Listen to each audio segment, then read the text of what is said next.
This all used to be right out in back of the courthouse here. You see the river and there's all those piers. That's all logging industry stuff. That's the courthouse that I'm talking to you from right now.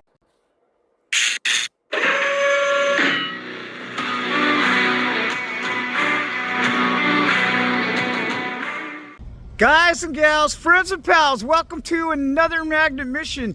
I am in downtown St. Helens, and behind me is the historic St. Helens Courthouse. I don't have a ton of information on the history of it right now, but we're going to get some more of that later. The reason I'm here is up on the top floor is the Columbia County Museum, and I actually have some items that I've gotten magnet fishing in the area that I'm going to donate to these guys. I might have showed them to you in my last video where I was getting stuff ready for the scrapyard. I'm going to give the rest to these guys. So without further ado, I'm going to set up in the parking lot over there and get ready to introduce you to Les and Dave.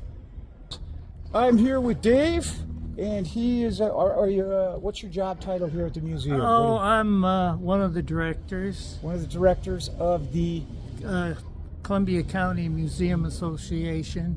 All right. And we're based here at St. Helens. Terrific. And anything else you want to tell us about the museum as far as Well, we're moving to the old John Gum School here in a few months, and we're open on Thursdays down here from noon to 4, and we'd love to see you come down and spend some time with us. All right, good enough.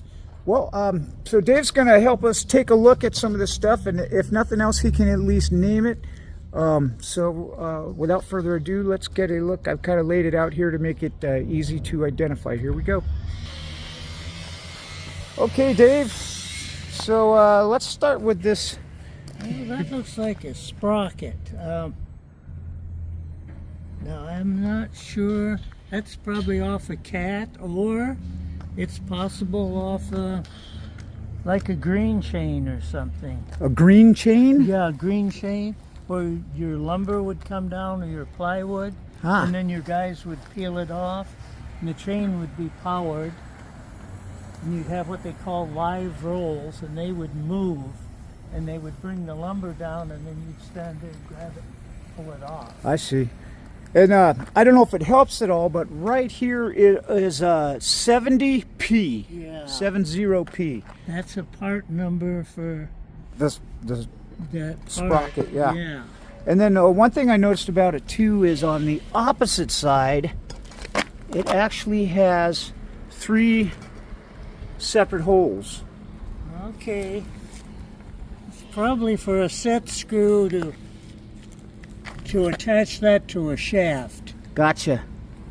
All right, yeah. Like a Woodruff key or something on that idea.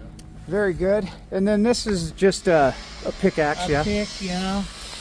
And so, guys and gals, in previous episodes, I've mistakenly called this a cant, but Dave has informed me that that is not the name of it. What's it actually called? This is a PV. A PV.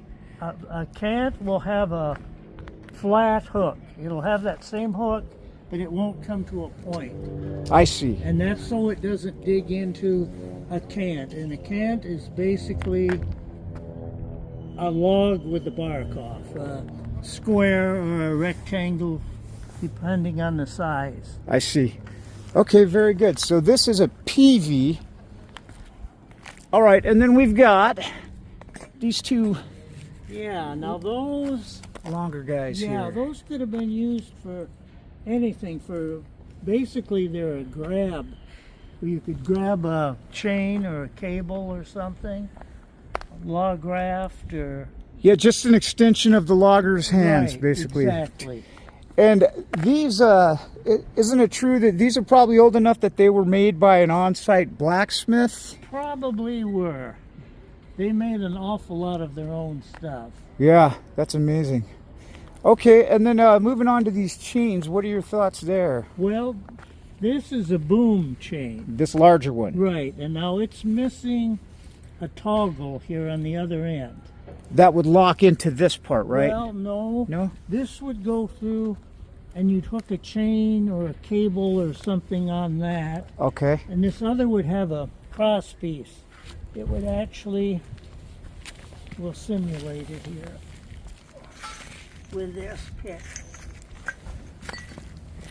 It'll go just like that, and so the chain can't come out of the log. Gotcha. Huh. And then it'll turn. You just snap it like this, so you can run that through. To release it out of the ring. Yeah, gotcha. Okay, and then how about the smaller guy with all the rings in different places? That's a spreader of some kind, but that could have been used probably for anything.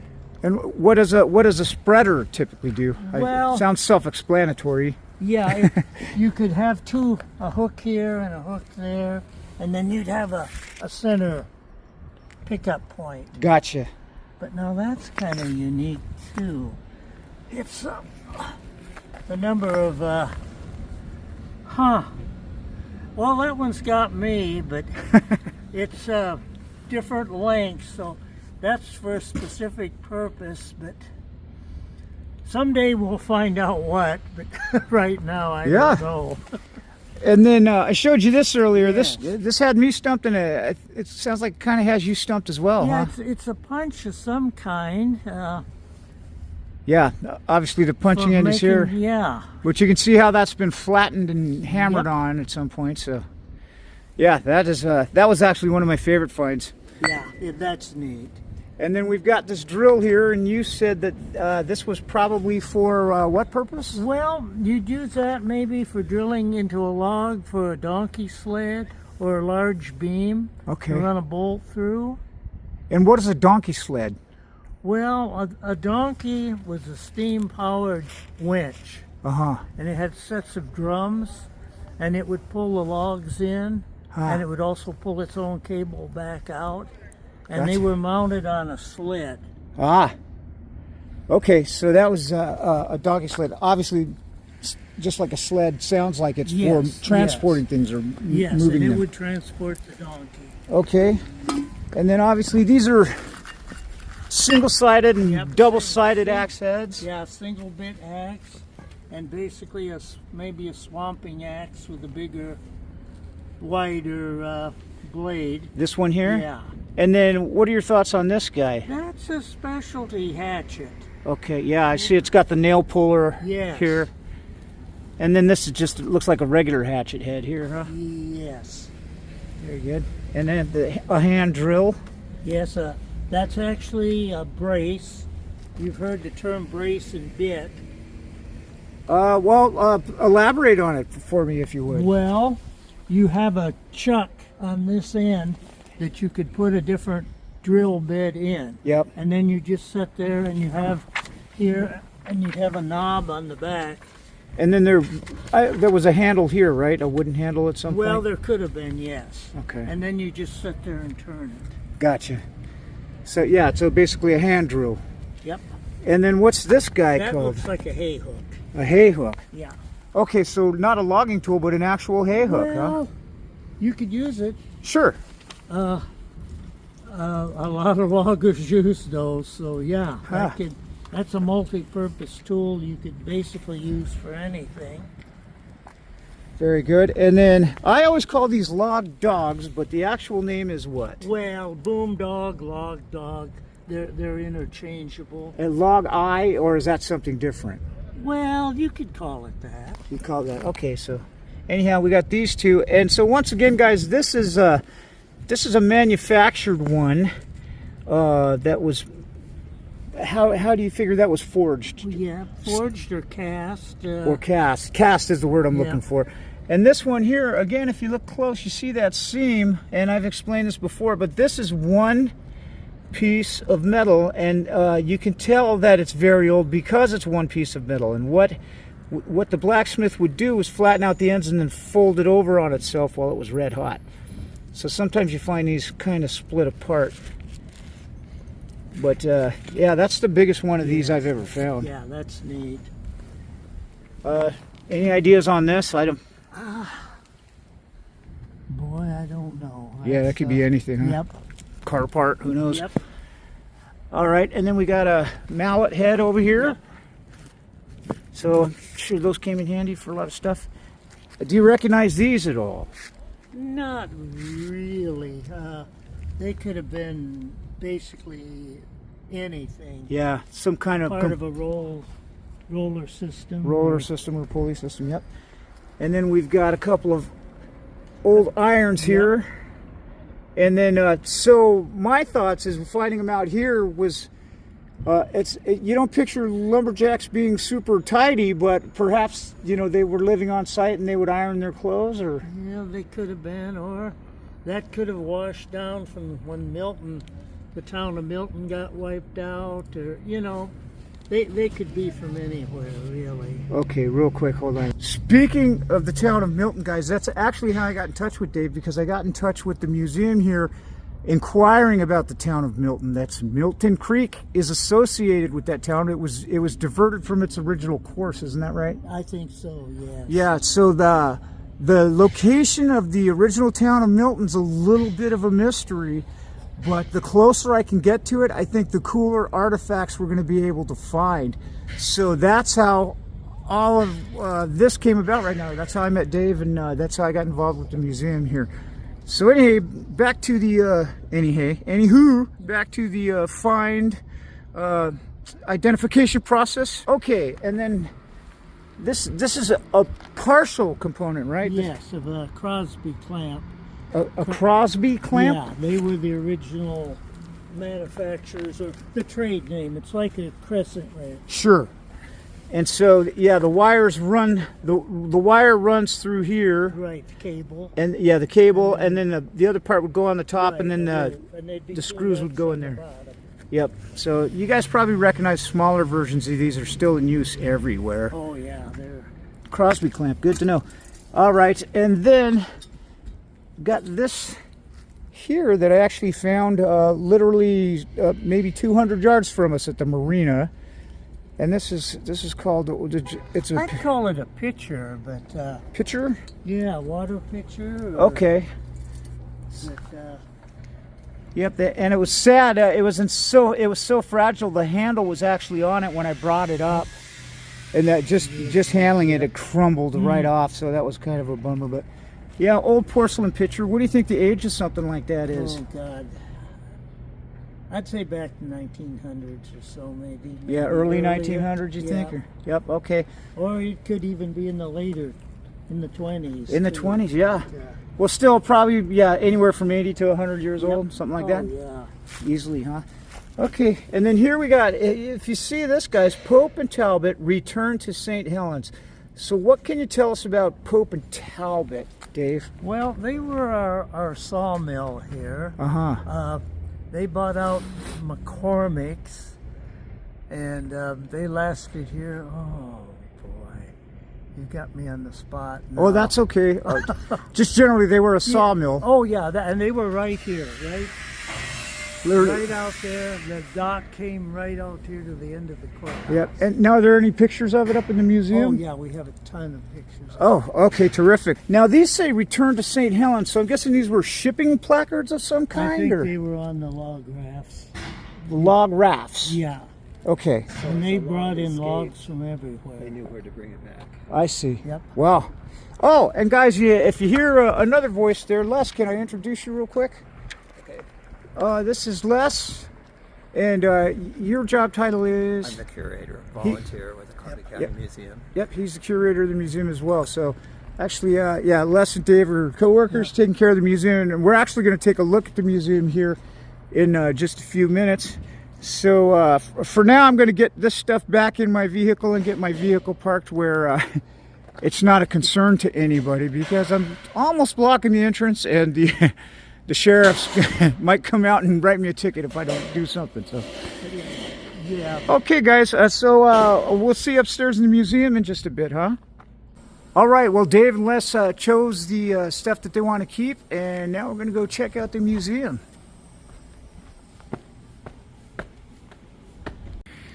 All right, guys. This is the museum. There's tons of stuff in here. I'm not giving you a tour of the museum specifically. There's less hard at work, but I am going to take you into where there's a lot of history packed in here that you don't normally see. Now, all you magnet fishers recognize these railroad plates. These are journal box covers. Whatever a journal box is, I don't know. But what's interesting is, see this big stretched out link? I've found one of those before, and I thought, oh boy, that's a big link of chain. And it went to the scrapyard, and I told Dave that, and he grimaced, because that's actually a link, part of what's called a link and pin coupler that would, between the trains, that would actually hold the trains, the cars together. So, my bad. Here's some of my finds that they're not yet put away. They kept a few of them, not all of them, but yeah, so I was glad to contribute to here. Over here, so in previous magnet missions, I showed you these, and I've called these cant.